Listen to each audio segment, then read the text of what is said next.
What's going on, everyone? I am just a typical, average American here today to react and learn about the 10 best British animated shows of all time.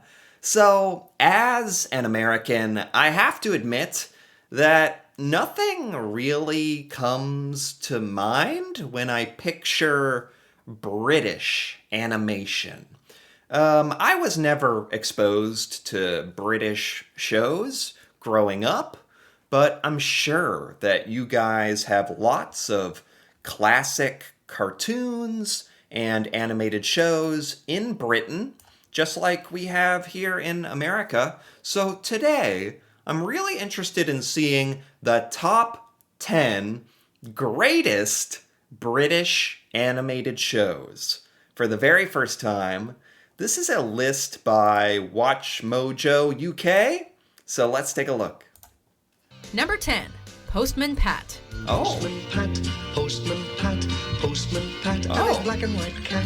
This stop-motion Okay. children's show follows the daily rounds of Pat Clifton as he inevitably gets caught up in the misfortunes of the villagers of Greendale. Postman Pat. I remember growing up, we had Bob the Builder, and it was also a claymation, like stop motion animated show, Bob the Builder, and this is Postman Pat.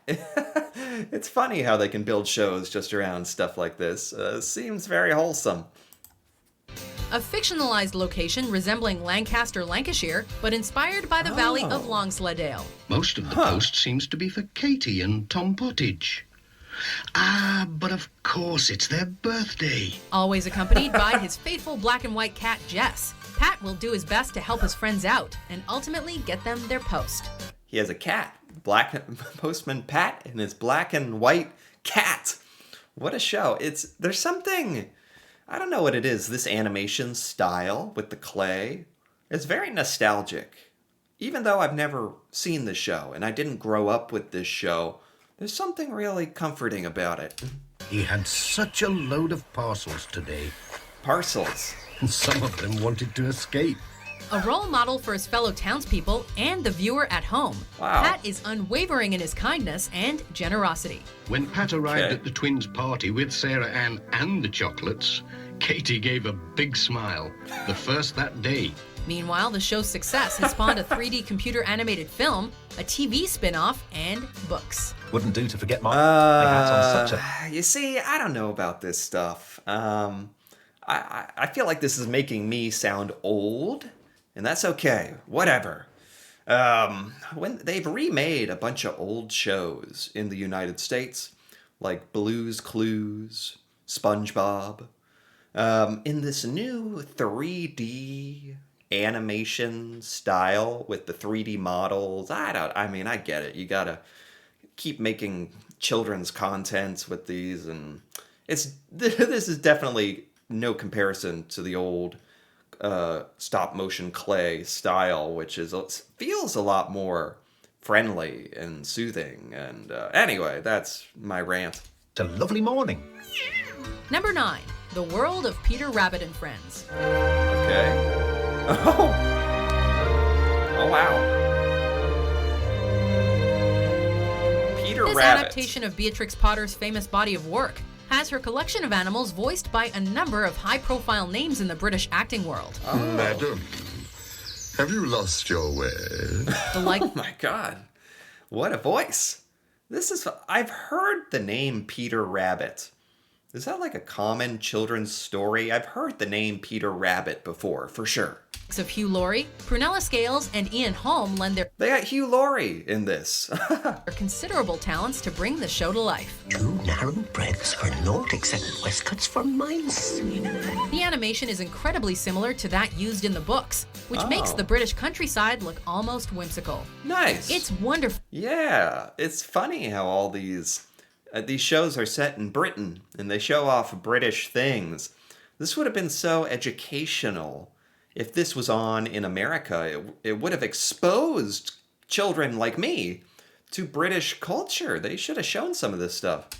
innocent and reminds you of a much simpler time.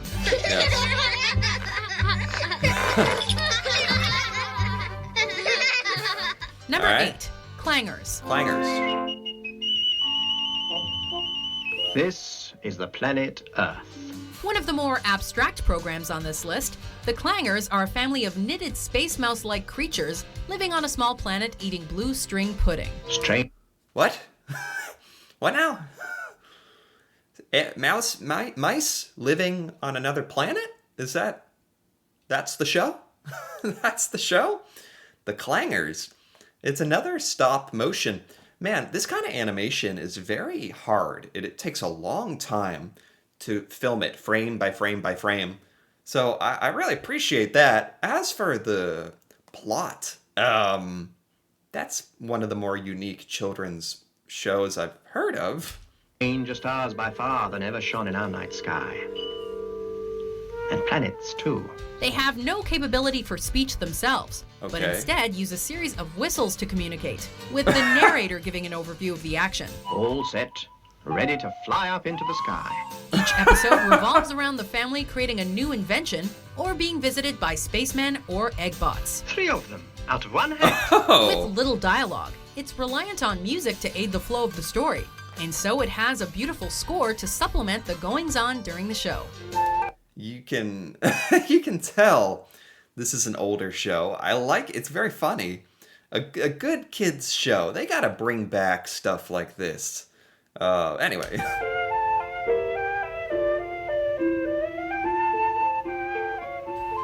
In 2015, the Clangers were revived, Oh. with Monty Python's Michael Palin providing narration this time around. Oh. Clever, small and tiny have led the Eggbots all the way down to their little lost friend.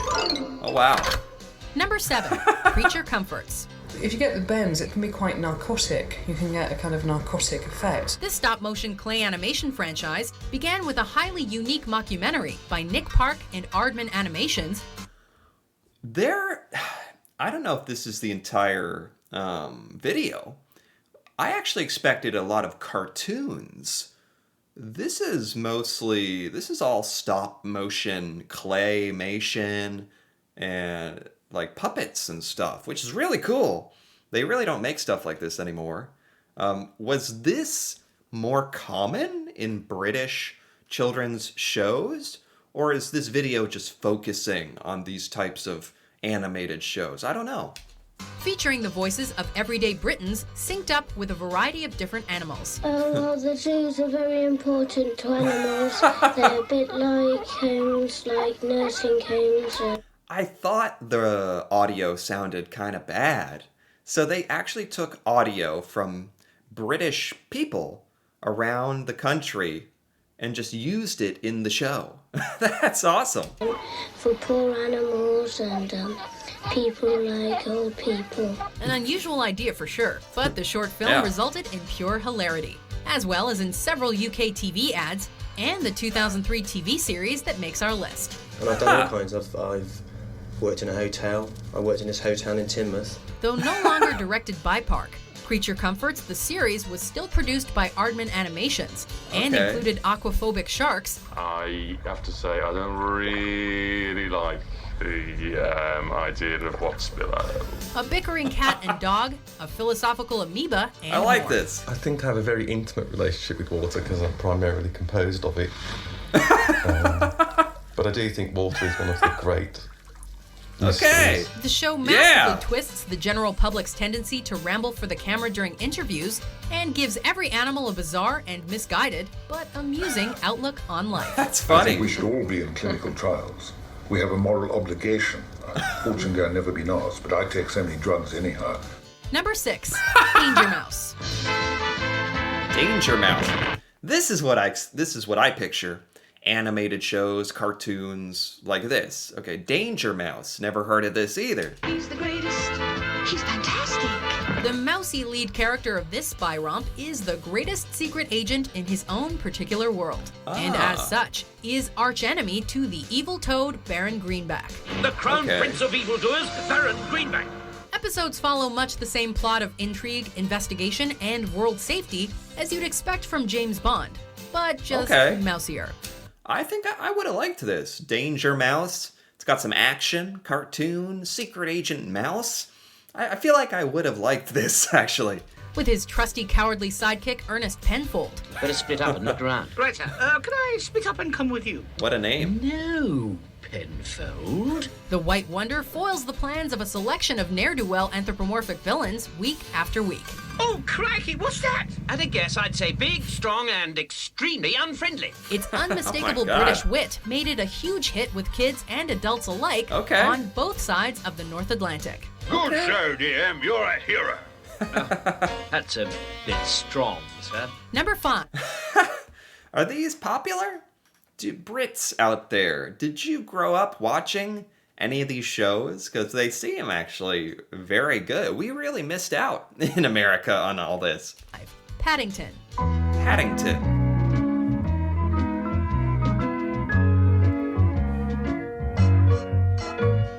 Wider audiences may have become familiar with the bear from deepest, darkest Peru through the 2014 film. Nice. Paddington Bear. I remember adverts, marketing for a movie called Paddington Bear. I never saw it. I think it's for kids. Yeah, this came out a while ago. Is this actually based on the British animated show, I guess? Weather for the ducks. But Paddington first sprang from book to screen back in 1975. Oh, wow. His series of misadventures throughout Britain are displayed in an unusual style. Yeah. It has Paddington as a stop-motion puppet moving within a 3D space, but interacting with a 2D animated environment. That's cool. Well, no, said Mr. Brown. We were wondering if we could help you. His blue rain slicker and red hat have become an iconic and instantly recognizable image in countries around the world. Really, Paddington Bear. I feel like I've heard that, probably because of the movie. The actual show is really cool. It's an animated stop-motion bear living in like a paper world. As demonstrated by the multiple TV adaptations that followed and the popularity of the books. I've never had a bear about the house before, but I have a feeling things may never be quite the same again. Number 4, Shaun the Sheep. It's Shaun the Sheep. It's Shaun the Sheep. Shaun the Sheep? He even mucks about with those who cannot bleat. After a popular outing sheep? next to Wallace and Gromit in 1995's A Close Shave, the little sheep finally got his own show in 2007, documenting his attempts to spice up life on a dull country farm. This is all about a sheep? Wallace and Gromit. I've definitely heard that word, that name, Wallace and Gromit. I think that's somewhat popular in America. I've definitely heard that before.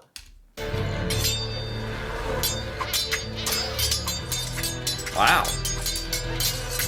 The antics of the flock of sheep he lives with are often smattered with clever references to popular culture, with even The Great Escape, Jaws, and Star Wars all getting a little nod. Star Wars, so this is more of a modern show, to be fair. Even with no dialogue, the characters are fleshed out and relatable, which is a testament to the attention to detail and level of commitment in the production of every single episode. Yeah. It's just about a sheep. Number 3, Wallace and Gromit. Oh. I like a 3 minute, eh? Steady on. Oh. The best known Wallace and Gromit. I think this is popular in America. I've never seen this before. I've heard the name Wallace and Gromit. There's been movies in America about this. I didn't know this was a British thing, actually. Creation of Nick Park and Aardman Animations focuses on a cheese-loving inventor and his silent yet sensible dog. Okay. Oh, wow. Wallace and Gromit are considered icons of British culture, and in their various adventures have traveled to the moon, created robotic trousers, and fought a were-rabbit. So this is really popular in Britain. Wallace and Gromit. I think this is popular in America, maybe with kids, or I don't know. Maybe I just missed out on this, the Wallace and Gromit train. but I've definitely heard of this before. The last one in a feature-length film. Oh, Gromit. I don't want to be a giant rabbit. Oh my god. Oh, the bounce has gone from his bungee. Although it wasn't the first claymation show ever, this series of short films certainly set new boundaries for what was possible with the method. Okay. Wow. Wow. New install. Yeah, the claymation. It's amazing what they can do with it, actually. Moments of the show rarely come out, but when they do, they are some of the most eagerly anticipated pieces of TV. Oh, are they still making this show? I figured all these shows are kind of out of production. Are they still making this one? Thanks, Chuck. Number 2, The Wind in the Willows. There's no way they're still making this thing. This looks very old. The Wind in the Willows. Carrying on from the popular film of the same name, we go into the world of the riverbank that is home to Ratty, Mole, and Toad. Oh. They have frequent conflicts with the mischievous wily weasels while also having to contend with the environmental destruction of their natural habitat. So it's talking animals, classic children's show. This looks like very old animation. Like they definitely did this frame by frame by frame. This is pretty amazing. Which represents the main message of the show. So, even if you had the money to fight the railway, you would almost certainly lose it. And yet, if we don't fight it, we will certainly lose our home. Rather than... This is a children's show? Oh my god, they're talking about sort of deep topics. Maybe that's good for children to get exposed to more complicated ideas. I feel like in our American animated shows and cartoons, we weren't talking about like protesting railroads and petitioning the government or that. This is kind of deep. Than using traditional animation, malleable latex figurines are used for stop motion that makes for an interesting and unique visual appearance. Yeah. Whatever our differences, we are one. That we must stand together against a greater enemy. Thanks to its success, the series has since led to a feature-length film and TV spin-off. Lovely house, Mr. Toad. What? It's not lovely, it's magnificent. Before... Those aren't animals. What? A feature-length film? These look like people. These aren't animated animals. What? How does this work? Before we reveal our number 1 pick, here are some honorable mentions. Okay. Oh, warm welcome. Friendly kind of guy, huh? No, sir, a pyromaniac. Oh, he's nothing of the sort, Mr. Igor. I'm Peppa Pig. This is my... I've heard of Peppa Pig. Of all the shows, I've heard of Peppa Pig. This is like a recent... Oh, this is from 2004. Not that recent, but this is still going on, right? This is like a popular kids show today, right? Peppa Pig. I didn't know it was British, though. I've never seen it. Little brother George. This is Mummy Pig. And this is Daddy Pig. You exercise in the morning. Tune up for the day. Number 1, Thomas the Tank Engine and Friends. Thomas the Tank Engine? I remember this. I was very, very, very young when this was on TV. I barely remember this at all, but Thomas the Tank Engine. This is jogging childhood memories. I forgot about this. This is a British show? This was definitely running in America. This is famous in America. This is famous. I've never heard anyone say this is British. Thomas is a tank engine who lives at a big station on the island of Sodor. Even though Thomas is the main tank engine, he'd never be able to solve any problem without the help of his friends. A group of locomotives and road vehicles with a vast set of personalities and uses. Percy was feeling left out. It's not fair. You're not leaving any post for me. Set on the island of Wow. Sodor, there's always some problem or accident that only the trains are capable of solving. I forgot about this. I haven't seen this in like a lifetime, it feels like. At the bridge, Bluebell was very pleased to see her calf again and the porter led them away. One person narrates all this action, and that individual happened to be Mr. Conductor, played by Beatles drummer Ringo Starr for the first 2 seasons. Ringo narrated Thomas the Tank Engine? No way. The animation, which included moving models, stop motion, and hand-drawn, as well as the environment used in the children's TV series, are reminiscent of a model train set, which taps directly into a child's imagination and brings everything to life in an unforgettable fashion. The driver tried to put on the brakes, but Thomas couldn't stop. Oh my God. Do you agree with our list? That's it. Wow. That's a British show? Oh my God. That's shocking to me. Because that was definitely in my childhood, Thomas the Tank Engine. If I, as a little child, had realized Ringo was narrating, I could have put 2 and 2 together. But anyway, this was so fun. So many British animated shows I had no idea about. And a couple that I thought were American in classic fashion. But I really enjoyed this. Britain has made some excellent animated shows and cartoons. I wish some of these had been on in America more. Some of them were, apparently. But anyway, if you enjoyed this, feel free to give this video a like or leave a comment. If you're British and you watched any of these shows, if you know about these, feel free to give your thoughts on these. That'd be awesome to hear about. And if you're interested in more videos like this, me reacting to Britain and seeing British things I've never seen before, feel free to subscribe for more. And until then, thanks for watching, and see you next time.